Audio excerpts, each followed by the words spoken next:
He's in the studio. Oh, cool. Good evening, everyone. Thank you so much for joining us tonight. It's really a pleasure to welcome back Matthew Quirk. Try it again. Quirk, we haven't seen him for some time, and he's a new dad, so he's here celebrating the fact that he can actually get a night's sleep. Yes. Right. And Graham Brown, who heroically came out to sign books last week and then has come back because of family illness sort of derailed everything. So Signing books in the time of COVID.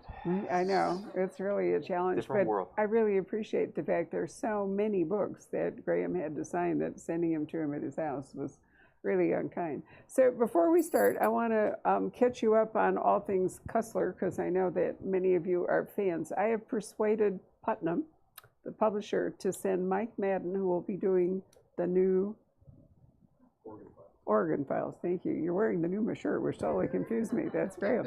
The new Oregon Files for the first time, and he's going to come with Mike Lupica, who's writing the Robert B. Parker. And I thought it would be fun to have two authors here who are writing in somebody else's world, you know, two legacy authors together. So that'll be Tuesday, September 6th. And then Robin Bursell, whose book has gotten all moved around, is here in December. I think it's something like December 6th also. And that's his, and Jack's book is in November, but I don't have a date. So just to catch you up. And I don't know where Dirk is, but I'll find out because I talk to him fairly regularly. I'm just going to put my vote in that one day you get all of us out here at the same time. I think that's a great idea. And make Putnam pay for it. No, I can make Dirk pay for it. I don't have to get Putnam to pay for it. You know what? We should do that with the next Dirk Pitt. Why don't we do that? I think most everybody would want to come. That'd be great. Yeah. All right. But Matthew writes absolutely wonderful books, and in fact, in your Publisher's Weekly Review, it said something about this is the typical rock'em sock'em Matthew Quirk, and I thought, really, rock'em sock'em? Is that you? Well, yeah, it's funny. It is you, because the isn't it? action guys are like, well, you know, the action, they stop for a minute for some character stuff, so, you know, and I was like, oh, okay, then. For Publishers Weekly, it's Rock'em Sock'em. So I don't know. It's nice to know that there's like a Matthew Quirk style or something. It is, right. So I don't even know anymore what to call. There's a whole swath of books. We used to call Clive books just adventure, but I don't think that doesn't, you know, fully cover it. Matthew's books, we could call them kind of spy, but then we could also call them, you know, so I decided international thriller might be the best catch-all. Oh, yeah, I like that. So. Yeah. So we have an international thriller here tonight, and in fact we do, because Graham and I were just comparing pictures of Bora Bora, because the volcanoes that created French Polynesia and Hawaii and so forth, Graham takes great advantage of how that works out with his Chinese pirate queen, who starts off this book. I think, how many of you read it? Because it's been out now for quite a while. So That's it, just two of you. It's like we have college, no hundreds one did of the them in the reading. back, so I really thought everybody would come having read it, and this could be more like a book club, but that's not going to work out, is it? Maybe next time, yeah. Right. I waited for my copy. That's the problem. Okay. I get it. So, Can't read it till you get the book. right. So we have pirates, but we also have an active volcano. And since I have been in Tahiti or the French Polynesia, and so has Matthew, we can talk to you about volcano technology. Do you know anything about volcano technology? I don't. No. Well, Be what all happened? ears. All right. Do you want to do it, or you want Yeah, me to? well, I mean, so one of the hardest things to do in any time you're working on a series book is do something that's at least a little bit different than what's been done before. And usually that's where we try to start. And, you know, I had this idea that I actually discussed with Clive a couple books ago, and he thought it was pretty neat, but we didn't really know how to wrap a book around it at the time, and we moved on to something else. But, you know, you're always, in Clive's books, we're always looking for a way to bring something back from the past. But the reality is things don't last in the ocean for all that long, you know, unless there are special circumstances. And one of the things I kind of always thought would make for a good story is, you know, in terms of lost treasure, there are a lot of pirates we know about in you know, Caribbean and history and all that.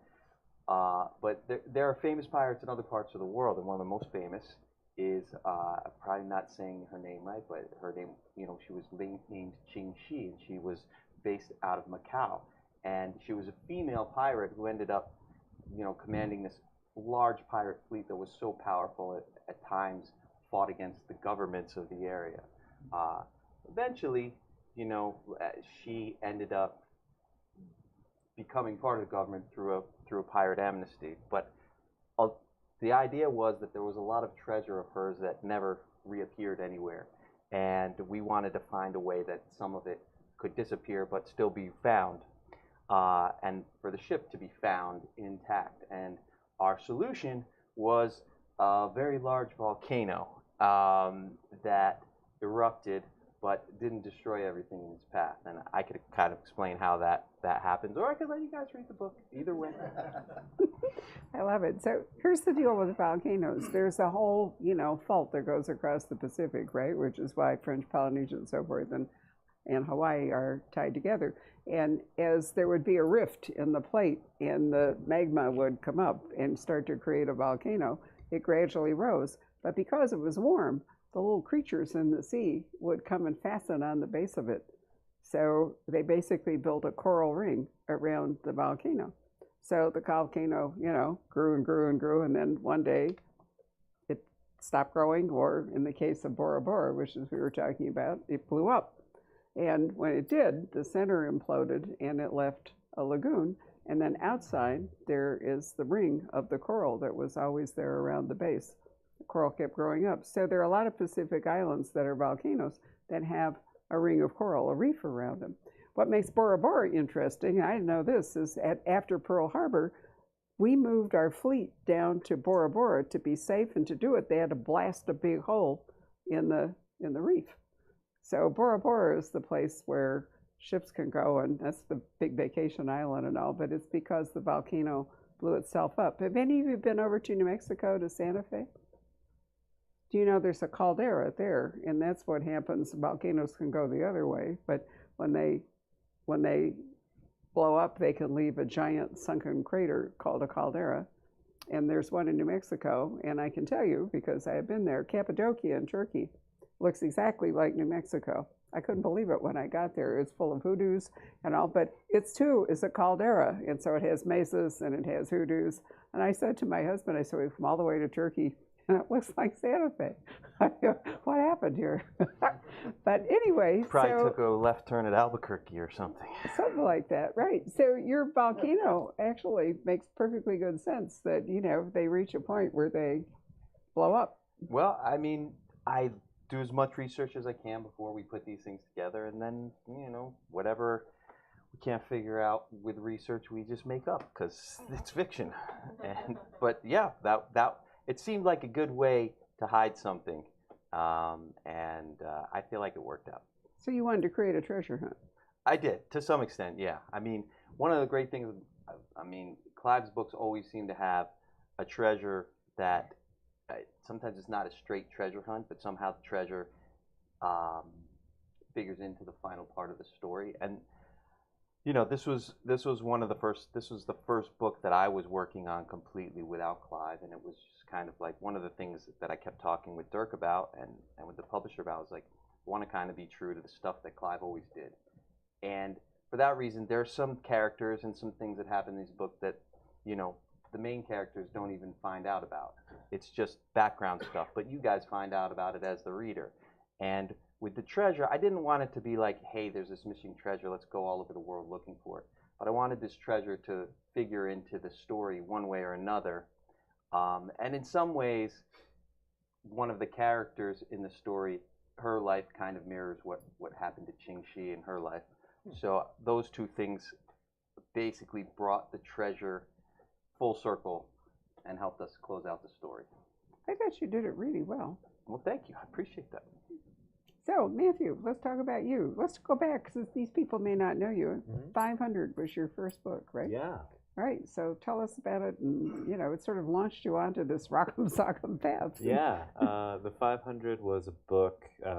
I worked at the Atlantic Monthly in D.C., and the 500 was a book, I can barely remember it, about a young man who comes from sort of a shady family, and he always wants to join the genteel world and get away from his family, and so he, he's a bartender. He puts himself through Harvard Law School. He works his butt off, and he lands himself at a big political consultancy in D.C. Sort of like a Kissinger Associates kind of thing, and then he realizes, they hired him not in spite of his background, but because of his background, because he's able to bend moral lines, and he comes from this family of criminals, and he's super handy with like sort of breaking into things. So yeah, it was fun. It was my fish out of water experience in DC, because I sort of landed myself at the magazine, and the owner of the magazine was really nice to me as a young guy and introduced me to the sort of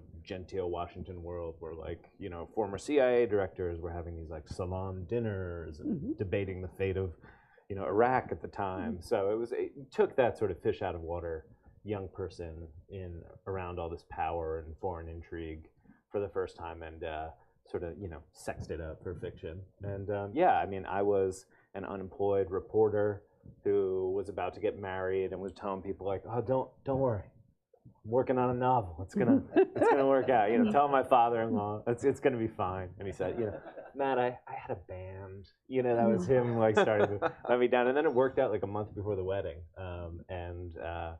I've been able to do this full time ever since. So it was a miraculous thing in my life. Well, you didn't mention it's a huge bestseller. I mean, it's a really wonderful book.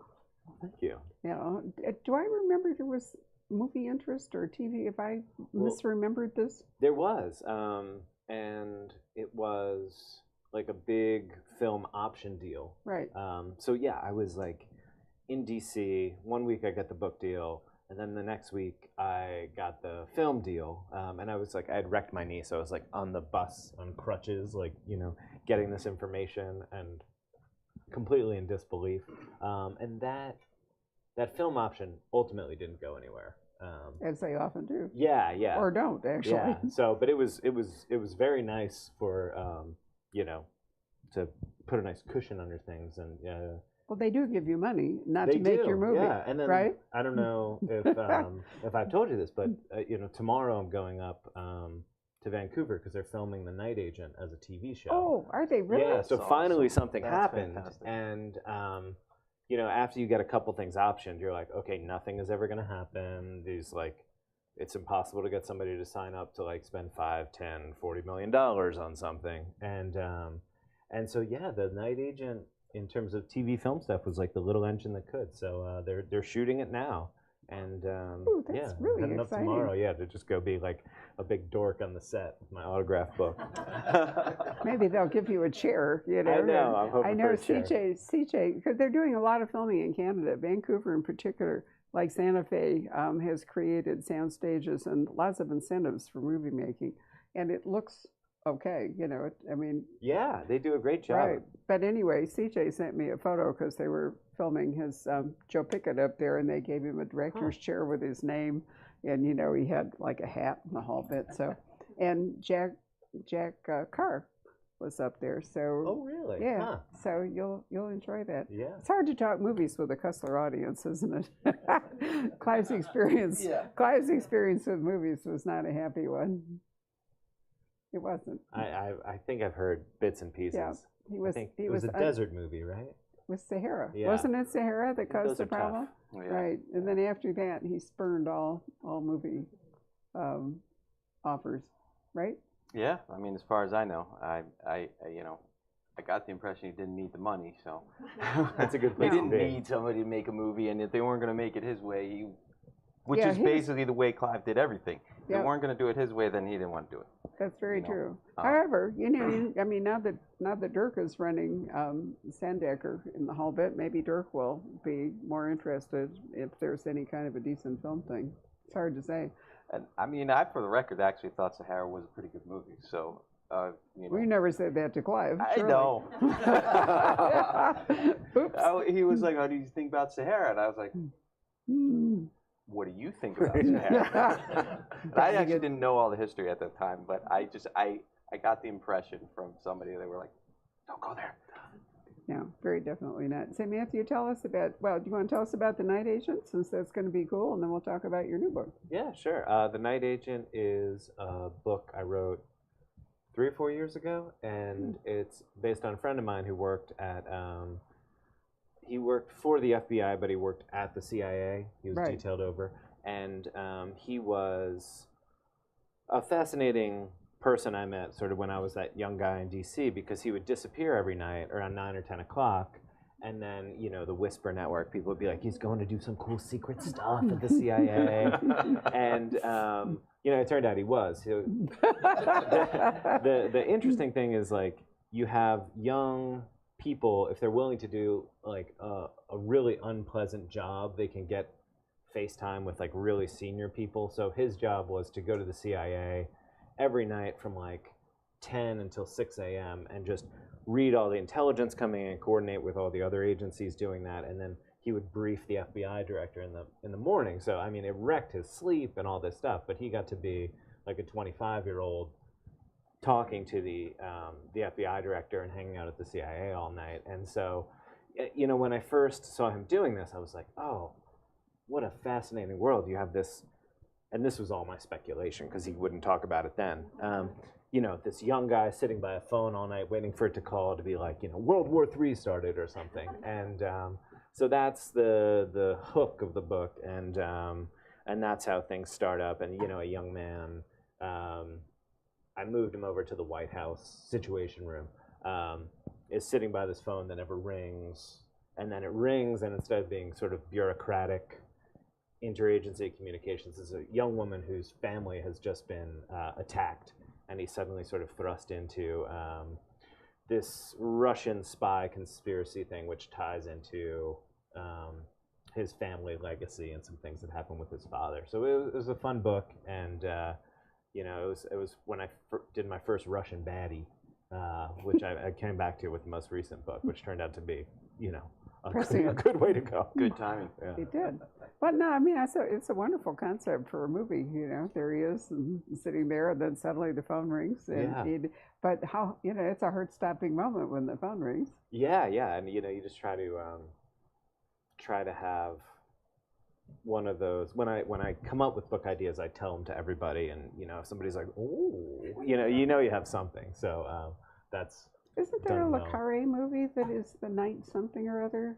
The Night Manager. The Night Manager, which is right, very at a cool. hotel, and that is how he gets, right. Yeah, I mean, I think he's like living undercover or something, but it's just so cool because he does this with. That might be the book that's also set on a ship a lot. It's like the whole world of a high-end hotel and this kind of microculture stuff. It was a very good movie. The If you, TV series was excellent. yeah, I really recommend it. And then I'm trying to think, Michael Conley, I can't remember what he calls it, but you know, when Patrick, what's the name of the night shift at the LAPD that Michael Conley, you know, when the Late Show. Yeah. Right, thank you. So the same deal, but if you're an LAPD cop, the night shift is called the Late Show. Oh yeah. And so, you know, I guess it's that whole mysterious thing that goes on in the dark, you know, and at night that we find fascinating. I love it. So tell us about the new book. The new book is called Red Warning, and it's based. The setup is you have a CIA deep cover officer who sort of gets burned on a mission in Geneva, and then comes back home to lick his wounds a little bit. He's in trouble, and then there's a big incident at the Lincoln Memorial, and he figures out that the threat from abroad has sort of followed him home to D.C.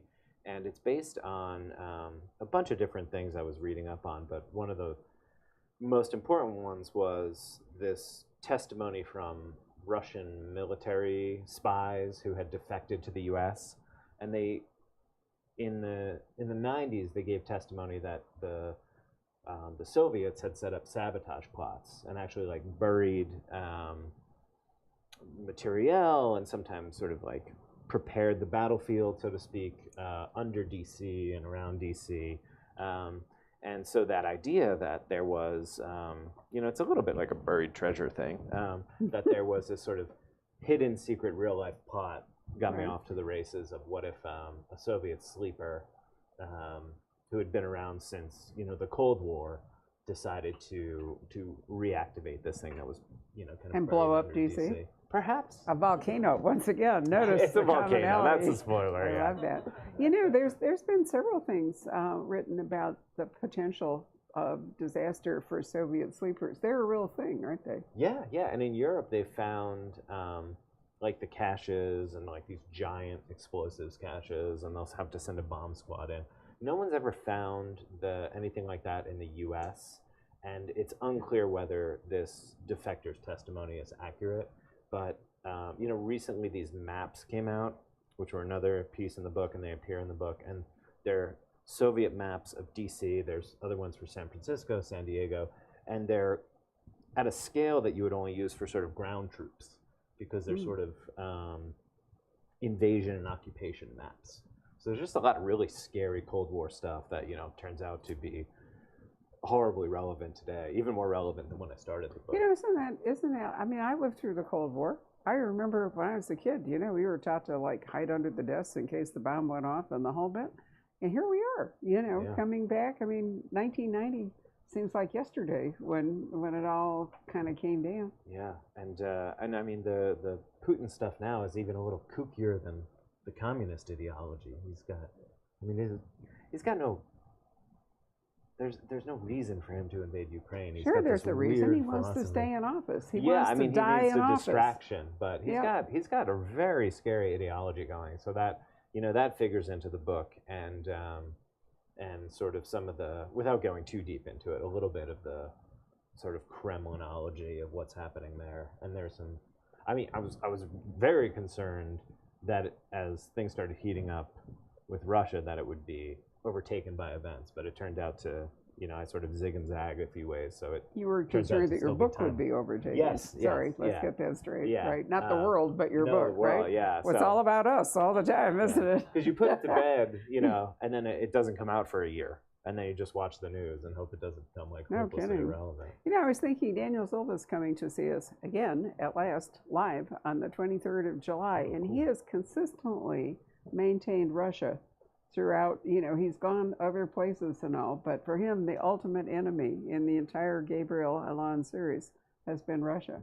And I'm thinking, you know, it's pretty scary that he's stayed focused on it like that. Well, I mean, he's a really astute guy, and he's very plugged in DC, and, you know, people He knows sort something. of knew. Yeah, he does. Yeah, he's very well Probably does. connected. Well, he is. No kidding. But, you know, the hazard of writing his books is that they are easily overtaken by events. So, you know, it's very rare that you get an advanced reading copy because it's like down to the wire. Yeah. You know, keep tuning it. So, you know, let's talk about the role of your agency here, because, you know, we're talking about the CIA and the FBI and all, but Clive created and now all you guys are maintaining, what would you call them? Sort of quasi-government agencies that are privately funded, but they work like the government, or I what? mean, the NUMA is definitely, in Clive's universe, is definitely a government agency. Right. But as far as I can tell, they have no real rule book that they follow, because, you know, I can't remember if it's in this book or the last book. There's one of the other government agencies is complaining about NUMA, and through the history of Clive's books, you know, Dirk and Al and Kurt and Joe and all the characters, they're always rebels and getting away with as much as they possibly can. And so there's this one part, and again, I don't know if it's in this book or the last book. They sometimes start to run together after a while. There's a character from another agency complaining, said, you know, sometimes you get a rogue agent from some other government agency, and he said, and as far as I can tell, the entire NUMA staff are rogue agents. It's true. They kind of just, you know, whatever they think feels like the right thing to do, they do, and I think that comes from Clive's Boy Scout kind of heart, which is basically you do the right thing and you worry about the consequences later. And so they are a government agency. They get involved in these things. Sometimes I have to scratch my head, and we always laugh like, what are oceanographers doing saving the world again? But that's what's great about the stories. You know, there are a lot of great stories that are close to the news. And then there's a lot of people that want to read a story that's just pure adventure, where you're like, I don't have to be reminded what might happen tomorrow or what just happened 3 weeks ago. And Clive would always remind me of that too. He'd say, we're not writing military thrillers here. We're not writing science fiction here. We're not writing spy thrillers.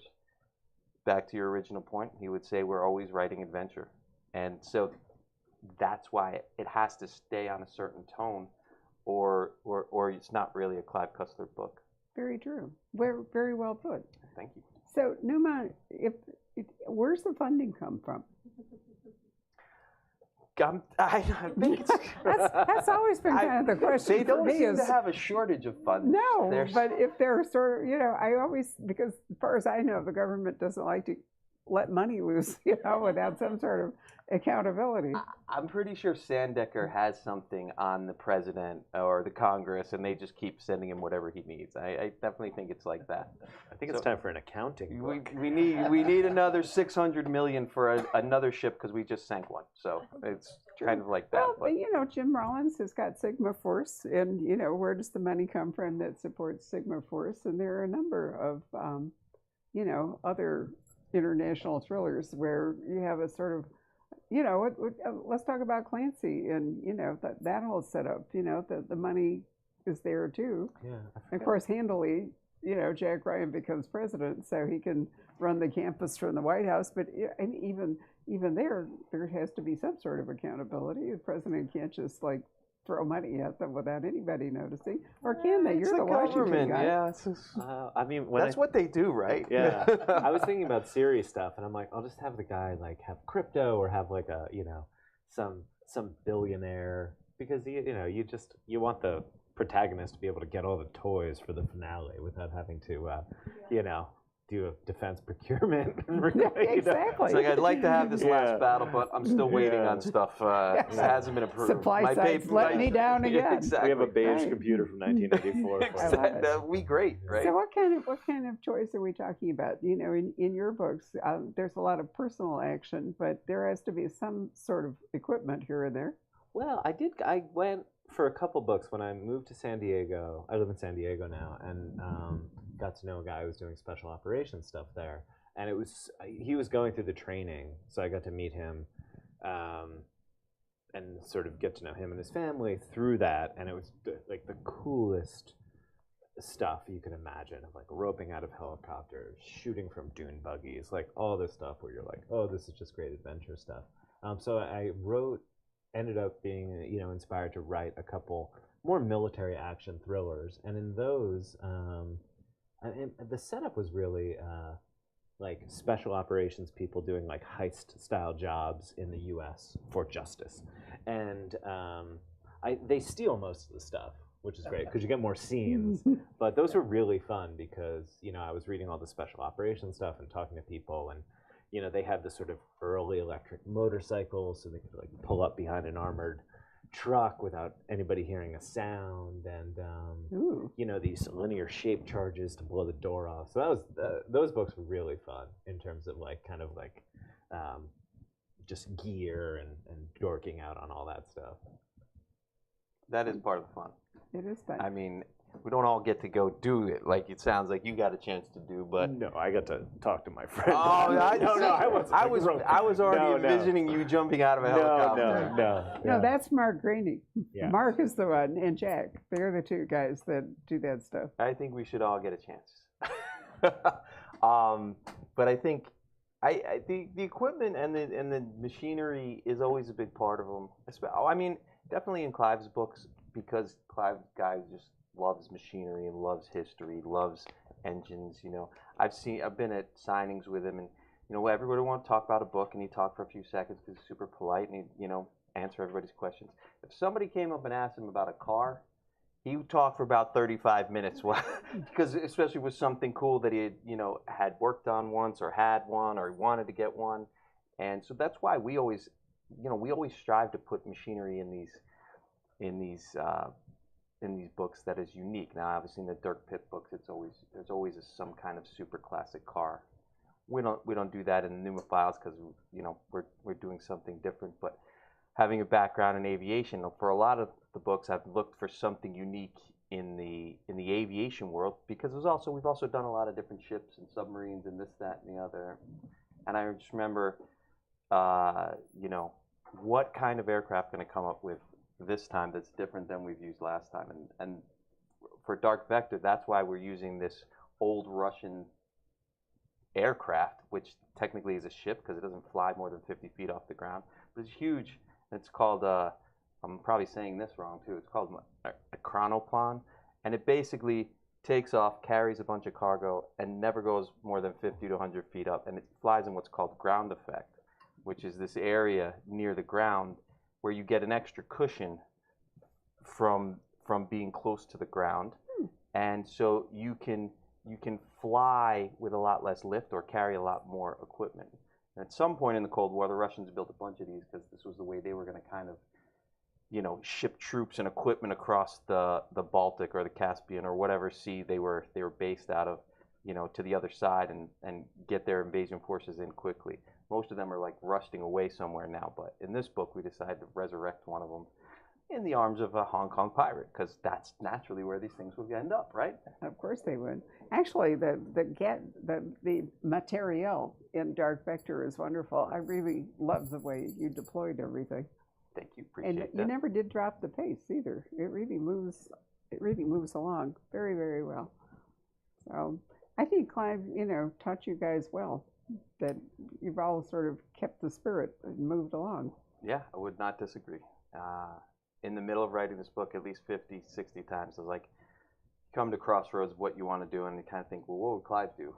Where would he take this? And that's kind of how you keep it going in the right, the right vein, right pace. Yep, that's great. So what is it you all look for in a Clive Cussler? Why don't I ask you? You're here in a Numa shirt. Come on, speak up. I read it mainly for the adventure. I mean, it's like you said, it's just a way to kind of get away from everything, and your mind goes somewhere else, and you're not worried about going to work tomorrow or anything like that. You're just reading, and enjoying it. Do you like the safety net in the sense that whatever bad things are happening, your guys are going to survive? You know they're coming through at the end, so it's just a matter of how. So right. That's kind of what keeps my interest is, well, okay, how are they getting out of this? What are they going to do? Yeah, no, that makes really good sense. Same for you? I look at it from a different point of view because I lived part of that Cold War stuff out of submarines. And the Russians have always been my enemy, so I kind of love it when they bring in. Mm-hmm. We woke up every morning wondering if the Russians were going to give us some things. So a whole different perspective, and it does take your mind off your daily grind. I like that. I think we all like heroes, and we all feel at the moment, at least I do, like we need them.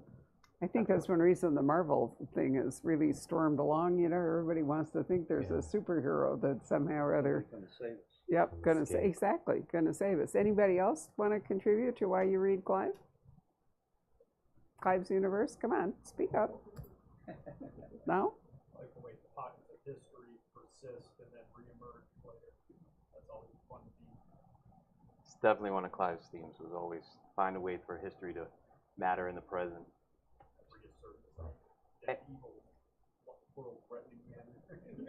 Yeah, yeah. Do you know that's actually why Clive started taking on co-authors? Because I've been with him for so long. Was with him for so long. I remember we had that conversation. It was Trojan Odyssey, where he said to me at lunch or whatever we were doing that he couldn't do that much heavy lifting for the historical research anymore. He just and he wanted to write a lot of books, and that's why he gradually took on co-authors, to help with that, which I thought was a really good idea. And I think it kept him going for years longer than it might have. I really do. I think he lived to write. He's a great storyteller, and even, I've probably told this story before, but especially first off working with him, you really, you want to impress the guy, so you want to give him your best stories and your best this and your best that, and you really want him to be like, wow, you're one of us, right? You're waiting for the approval. And I remember giving him all these different storylines, and he'd be like, first thing that would always happen is he's like, I think I did that in book number 3. And then the next thing that would happen is he'd be like, that's pretty good, and then off the top of his head he'd be like, what about this? And you just sit there for a minute and it's just kind of be like, well, crap, that's a lot better than the idea I just spent 3 weeks coming up with. But he was a great storyteller, and he had great instincts, and getting to work with him when he didn't want to do as much of the daily grind of working on the books, but he still wanted to tell stories, was an awesome place to be. Did he have you at the compound for a tryout? Is it like that kind of thing? No, actually, here's the origin story. Graham wrote 2 paperback adventure novels, and one of them was in Mexico or South America, or both of them were. The first one took place in Brazil, and the second one kind of took place in South America, Mexico, Right. Central America, really. So I read them, and I knew that Clive wanted to, do more. So I went up to Clive taking Graham's 2 paperbacks, and I said, here's your guy, read these books, and then, let's work it out. And so he did. And Graham, Thank you. Wow. Graham's been with him ever since. But Graham's 2 books that he wrote on his own, so to speak, really were Cussler books. They really were. I think that's why he wanted to kind of bring me Yeah. in. He was like, this guy's stuff fits with mine. So Exactly. It was fun. I remember one time early on talking to him about, so how do you want me to do this? You want me to do this kind of like yours, but with my own spin? And he was like, well, your books are a lot like my books anyways. So, and I was like, yeah, that's so it wasn't Yes, too much of a Clive. problem. It was like, Right. it was pretty easy. It was very easy. But yeah, and it is also one of those things where, like, you think it's, especially when I first started writing, you think it's just sit down and you kind of work on something and it comes out, and you don't realize how many hundreds of choices and different directions you can go wrong. The longer you write, the more you realize it's like you just don't want to go down the wrong path. You want to stay on the pace, on the story, and giving the reader something that they want versus some random thing that popped into your head that I'm like, I think this sounds really interesting, but it has nothing to do with the story. And Clive was really good for staying focused too. Yeah, he was actually pretty ruthless about the whole thing. So, Matt, have you been tempted to, kind of go off mission, or Yeah. you're on your own here? I often do, and then you hand it in, and then if it really goes badly, your agent calls to tell you that the editor has something to say, and then you throw up in a trash can, and then you rewrite the book in 2 months. So yeah, that happens. It's a crazy job because, they're just the way it's often worked for me. They'll just say, "Thank you for the book, and we're done with revisions, and we'll see you next year with another book," and I'm like, this is No feedback. this is a nothing. crazy way to run an industry, and I'm not sure how it works at other levels, but from what I understand, you have other folks who, their books, they sell a lot more books and they support a lot of people at the publisher, and they're, still doing the thing all us authors do, where you're just sort of wandering alone for a year, figuring it out, and I think I read a Daniel Silva a couple of years ago where he said, I threw out half of this book halfway through, and I wrote the whole thing in 4 months, and it was totally crazy. So it's surprising to me that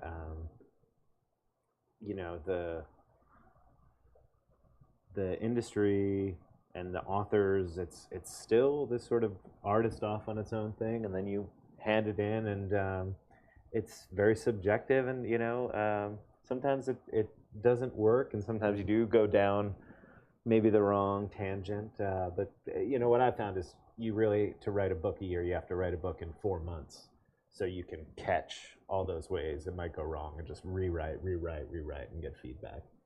Yeah, here's a horrible story. Some years ago, an author who was a bestseller and whose books I like, I read the advanced reading copy, and it was an absolute stinker. I mean, it was terrible. For the record, it wasn't me. No, it's not anybody present. It didn't make any sense, and I knew the editor. So I wrote to him, and I said, what in the hell happened here? And he said, you have to remember that when you get an author to that level, we can't edit them. They don't, for one thing, he said, it doesn't matter because it'll sell anyway. And the other is you don't want to upset the author, so they go to some other publisher. And I thought, wow, what a terrible thing, sort of. If you reach the point where nobody will give you any feedback, then you're really lonely and on your own. Yeah, and eventually maybe, you know, And then it might go really you wrong. can't understand why people are not responding to the books as well. 'Cause, Yeah. I mean, it's like Putin or these, you know, or somebody who's just being told what they want to hear all the time. Yeah. Yeah. I mean, it's such a weird business in that way too, because on the one hand, you want to do your own thing. On the other hand, you know, you can do too much of your own thing, and then it's like, well, that's great. You went off on this tangent. You went all the way over here, and your readers are still all over here, and you know, you can end up with that situation. But you had Clive keeping you on point right up and, you know, till the end. So you did get edited. My favorite parts, well, not really, were when I would hand in a lot of pages, and then I would get them back from Clive, and like 8 of them would just have big red X's over them. Oh. You're like, start here, cross out these 8 pages, and then continue here. And I'm like, what is he talking about? And I go through it. Oh, yeah, he's right. That was just a tangent I went on for 8 pages because I was tired of writing action for the moment or something like that. That was one of the most valuable things I learned in journalism, because I was the young guy at the Atlantic, which is such a prestigious place, Right. and where like all these famous authors go. So they'd kill one of my articles, and I'd be like, "Well, why'd you do that?" And they said, "Well, Salman Rushdie had something to say." I'm like, "Oh, okay, that makes a lot of sense." But you know, they would reject 99% of the ideas I had, which, when you're then writing on your own, is really helpful to have that discipline, to have all these different ideas, and then sit down and say, you know, which of these is really going to work, be bulletproof, be engaging. So I like to think I'm as rough on myself as the editors were on me, because that keeps you out of trouble down the line. Yeah, that's a really good point. That's a good point. So, Matt, you probably always wanted to write, but if you hadn't gone to Washington, you'd be a different kind of writer, wouldn't you? I think so. I mean, I think I would have found my way back eventually, but if you want to write and you're in college and you go to the writing workshop, they say, here's a New Yorker. You're going to write some literary short stories. And you're like, okay, I'll write about my divorce and my ennui, and you know, and I was not good at that, but that's what they taught in the fiction workshops. And you know, it worked out really well, because I had a writing habit, and I just wasn't sure what I should do. That I got into journalism, and I was in DC, and you know, there were spies around. You'd like meet spies, and there was all this politics and foreign intrigue, and that got me back into you know, the thrillers I had loved. You know, it was like Joseph Conrad, and also, you know, back into like John Grisham and all this stuff. So it really helped me, you know, appreciate how exciting that arena was, and gave me sort of the subject matter to write about. And then it really started clicking, because, you know, in the first book, it was like, took me 7 years, because I was constantly figuring out what kind of book and what kind of author I should be. And it turned out I was really bad at the literary stuff. And people were like, oh, but these action scenes you put in to give it some plot are good. So eventually I just kind of Cut out the literary, yeah, it was stuck with the it was like action. turning an aircraft carrier. I ended up being a thriller author, and I've been very happy. Well, it's certainly true that going to DC would give you, you know, mountains of material. Way back when I was a librarian at the Library of Congress, I went through the intern program there, which you had to be nominated to by the school that gave you your master's degree in library science. I worked in the hot room underneath the Senate. There's a whole tunnel complex that goes from the Library of Congress over to the Russell Building and all. But anyway, the questions that would come in from Congress, I think it was just the Senate in the one that I was in, you wouldn't believe the questions that would come down there. And this is before Google and, you know, the whole bit, because we're talking like the mid to late 1970s. So you had to look stuff up the old-fashioned way. And we would get just this constant stream of questions, and they were all so bizarre. And, you know, it was just wild. And I thought, every day there is a plot here for at least one book, you know, if not more. Just, you know, and these were like routine things for people's offices. However, there was one, I always loved this. There was a senator from, it's either Kentucky or Tennessee, let's not slander anybody. And his staff would keep calling for spelling. You know, how do you spell this or that? And so finally, one day, close to the holidays, they called up and said, Christmas time, 1 T or 2. So I answered the question. Then I said to the guy who was in charge of the room, I said, I have a great idea. I said, let's take up a collection and buy a dictionary for this guy's office. And he said, honey, he said, it's easier to call you than to look anything up.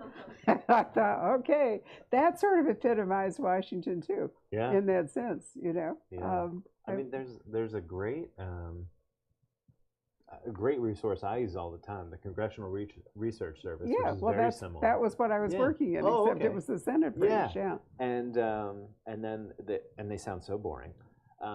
And the government, it's now called the Government Accountability Office. It used to be called the Government Auditing Office.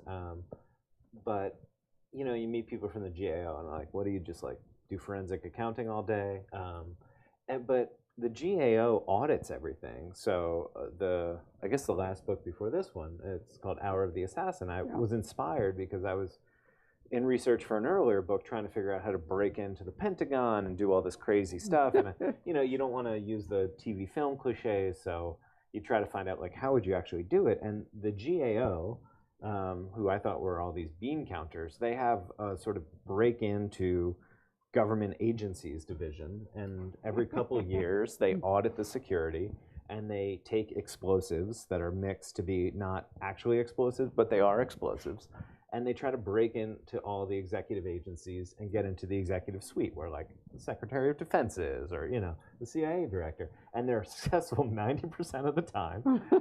And they write it up for Congress, and so in I think maybe in the 500 I like used this report, which I found as a journalist, because before 9/11 these were published, and you know, they used replica police badges and were just badged in, and they got the explosive, and so I thought that was so wild, and the idea that you would have the government have these sort of mock assassins was an inspiration for another book. So sometimes it's the agencies and the folks you don't suspect who are doing the real interesting stuff, and spies have to be boring.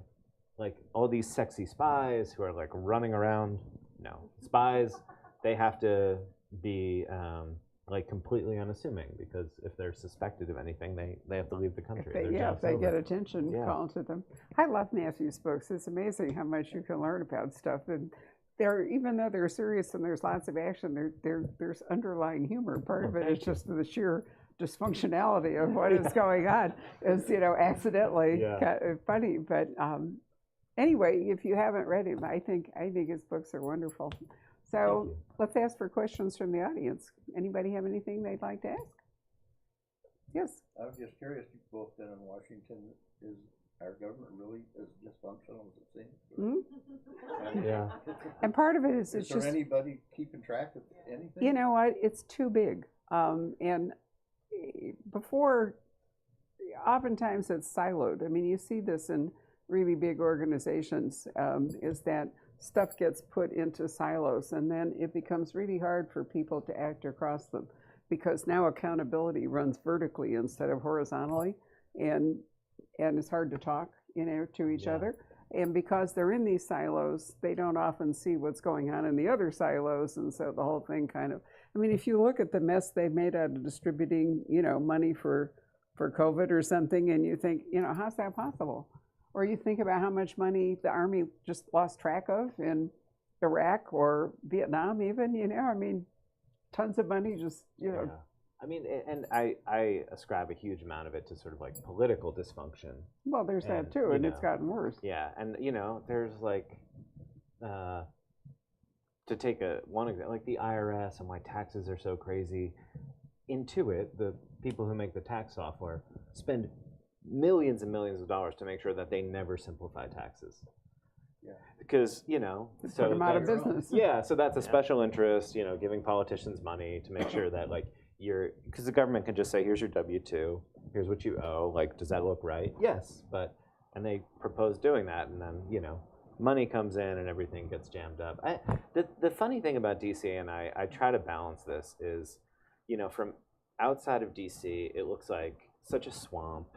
And there's a lot to be cynical about, but there's a lot of people who are like working really hard every day to keep the government running, and like, you know, Social Security, it just works, and it's great. And maybe it's because politics is mainly kept out of it. So I try to, you know, not go totally down the road of DC is just a nest of vipers, which is tough because the genre kind of demands that you have villains. Yeah, but and all there's that a stuff. difference between the people, you know, up at the top. The worker bees are really solid people. Yeah. Oh, They're yeah. the ones who keep things going. It's the, you know, the. Oh, The I don't political think folks, I don't yeah. think that people are there to govern anymore. I think it's really self-interest. I think there are very few people in elected office who are actually interested in governing. And Congress, being in the House of Representatives, is now a step toward a lobbying job. Yeah. Which is completely crazy. And you know, there's a really funny thing because I try to balance that in the books, and you know, you want to capture that there's bad stuff going on and maybe bring attention to it, but also bring a little bit of hope because there's a funny thing with cynicism and you know, in the Russian context, they show House of Cards in Russia as a documentary. Because House of Cards is like, just dial up the cynicism and nastiness to like 100%. And so Russians actually use that as propaganda. So you wanna capture all the evil and self-dealing and everything, but also find a way to get a ray of hope. So that's something I always like struggle with in each book. That's one of the great things about Numa is that, you know, everybody cooperates. Yeah, You yeah. know, there's a real sort of band of, Positivity Yeah. infused in all the characters.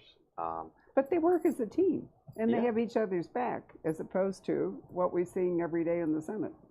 Yeah. Well, I mean, I think that's part of the great thing in real life of having a task and a mission and a group of people that just, whether it's in a book or in real life, when you have a job and a mission and that's your job and what you want to do is get it done, you do work on getting it done.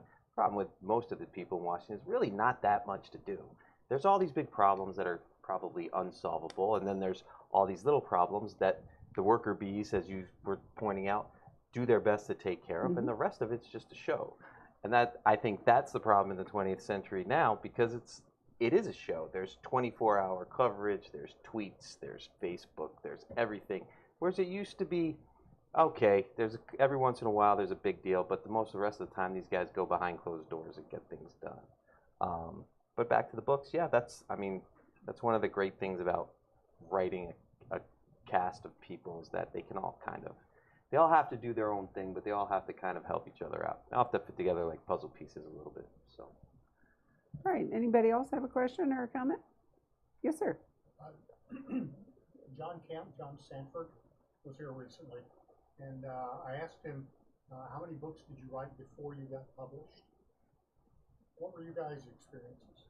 First one, home run, or? You want to go first? You want me to? Well, his first two were a home run because I read them and took them to Clive and told him he was going to write with First Graham. two that got published. Well, here's my deal. The first book I wrote did get published. That was Black Rain, and available on Penguin Putnam. But it wasn't the first book that I wrote.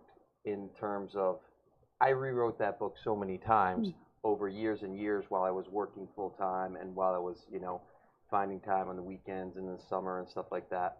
That the book that got published bears maybe a 15% resemblance to the initial finished first draft.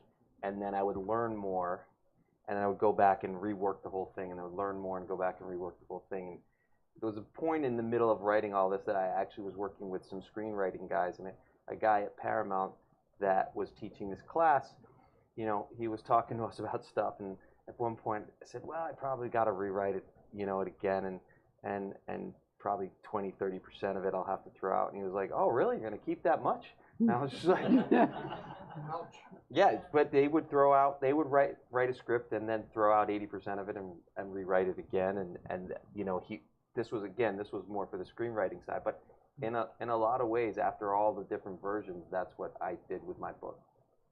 Yeah, I mean, so I had this sort of like that Turning Around the Aircraft Carrier book, which I started, and people are like, write what you know, and sort of write, in your voice, and I started writing these sort of like social satire, sort of like Evelyn Waugh in DC kind of novels, or like Christopher Buckley sort of thing, and they were terrible. But that was what people who knew me were like, yeah, that makes sense of the kind of book you write. So in terms of like craft or telling people who are writing, I'm like, yeah, write what you know and then see if it's any good. And then I couldn't figure out how to plot it, so I added thriller plots. And that went on for like 7 years, and while I was working full time, and nights and weekends, and I would just slowly, do another pass, and it turned from like a Christopher Buckley book into a thriller, and people were like, these thriller parts are actually pretty good, which is funny because I'm not Jack Carr. I don't spend all weekend jumping out of helicopters. So that was surprising to me. So when I talk to people, it's just like you really just have to do it. And that book I used to get agents. Actually had given a chunk of it to a friend, and right after I got laid off in like 2008 when the economy collapsed, I heard back from a very big literary agent on that partial manuscript to say, this is good, keep going, which was amazing because I hadn't really had any professional feedback, and that allowed me to sort of give myself license to try it and just live off savings for a year. And so I finished that book, and then I gave it back to that agent and all these other agents, and they all said it was bad, which is fine because I got in the door. And then I ended up working with one agent, and he basically, I had all these crazy ideas. He was really great about telling me to just like simplify, and so we really boiled it down so it would have a really kind of like fast plot that became 500. And I wrote that in like 9 months after the first book took 7 years. But I think I had done everything wrong I possibly could in that one book and gotten it all out of yourself, every right? mistake, That was your master class. Yeah, 7 years of learning. Yeah, everything wrong I put into that book, and then I buried it somewhere. And then that book came together really quickly and worked out really well. So I had and the other good piece of advice to people who are writing is work on it, finish what you start, try to do that quickly, and then there's nothing wrong with putting that in a shelf and then working on the next thing, because you do learn with each one. And I think most people don't end up publishing their first manuscript or their first book. And your debut is like a really special time, because your debut, you have no track record, and publishing gets really excited about debuts. So you really want to start with a really good book, because you can suddenly find yourself going from being an unemployed reporter in DC to being a full-time author. So it's really great to when you're seeking agents and all this stuff, to have your absolute best shot at that first book. But it isn't your first draft and your first idea is the point. It takes a long time to. Like the expression 7-year master class. Well, I mean, that is echoing good. what Matt said, it's weird 7 years, but 7 years of active writing is what it took me to get my book from the initial idea to something I could submit to agents. And it was ironic because a lot of times I thought I was done. I would go to conferences, I would learn stuff, I would write, I would finish the book, and then I would be like, okay, I'm just going to polish it up one more time, and I'm going to send it in to people. I'm going to send out query letters and whatever. And randomly out of the blue, every time I finished it, I would find something new. And I don't mean like a new thing I wanted to put in the book, but something I had done completely wrong. And I would have to go back and literally go right back to page 1 and do it all over again. And there was a point at which I was like, I'm either a really hard worker or I'm like an insane person. Been working for 7 years on this book. I mean, at least I'm not living in a cabin in like Montana somewhere. My hair's getting all crazy. But I was just like, I don't know if you told a lot of people about that you were working on it, but I guess you said you did. I didn't tell anybody because I didn't want anybody to know, because my whole thought was, if they find out I've been writing the same story for 7 years, they're gonna think I'm like the guy in The Shining. Like I'm just like, no, really, I'm working on this. So You're like every other crazy person until it gets published. yeah, exactly. Yeah. And then suddenly they were all like, I knew to do it. Don't you love when they read? This is one of the great things. Like you finally let people read it, and they read it, and they seem like, and then they come and they're like, I'm surprised. This is actually good. And you're just like, thanks for being so shocked. Like, how you could hide it a little bit, So that's good, just like I thought it would be. Like, no, they're always in shock. It really is good. I mean, to talk to people about it too, because you can. I mean, it's a crazy job, and especially when you're starting out, you'll spend 7 years with this like weird notion you're obsessed with in your head that you just like work on in your hidden away nights and weekends. So, and sometimes you'll tell somebody like a book idea, and you're like, yeah, it's about this like World War II adventure pilot, but the whole thing is about like when he used to work at a bookstore. And they're like, okay, maybe tell the World War II part is more the main story. And you're like, and once you say things out loud, you'll be surprised like how quickly you can, I don't know, be harder on ideas, Definitely. sort of like realize what's going on. And the other thing is like try to line up some beta readers or friends and family or something to run ideas past and to show stuff, because the sort of like stage fright and level of attention you bring to something really ratchets up when you're about to give it to somebody, and then the feedback is really helpful too. Yeah, I mean, definitely. It's terrifying to actually let it go and hit send. It's always easier to be like, I got to do one more revision. Yeah. And that continues to this day. Yeah. To be completely honest. But it's also, and here's another weird thing about it. Like, talk about trying to be hard on yourself. One great way to be hard on yourself is to put it down for a while. Don't look at it for a while, or your ideas. Write a lot of ideas. I have notepads full of ideas. I have them on my phone. Every once in a while, I'll start scrolling through them, and I tell a story over and over again. There's one that's just called Alligator Man. I don't know what it is, but at some point in the middle of the night, I woke up and I thought, this is a great story. And it's probably not. So, but in I don't the know, it initial sounds rush, I promising. could be. Who knows? It could be the next Marvel superhero, makes $1 billion, but probably not. Thanks. But you'll have a lot of ideas that you think are good, and if you give them enough time, then you can really evaluate them. And the same, I find the same even with just the writing. Like, write pages and pages of stuff, and you feel like you've made it good. And if you leave it long enough, you can go back and reread it sort of almost for the first time. If you reread it too soon, you're kind of still in that like euphoric cloud of like, this is I'm great. This is awesome. And then later you're in the crowd of like, I suck. I can't believe anybody ever gave me a job. But it's not really a lot of middle ground. Yeah, I have my computer read out the text to me, which you can do. You listen to it? do in Microsoft Word, because you get like blind to it. It just becomes like and it catches typos, but it also forces me to, because I do a fair bit of audiobook reading. And so it forces me to read it like as a reader would. Yeah.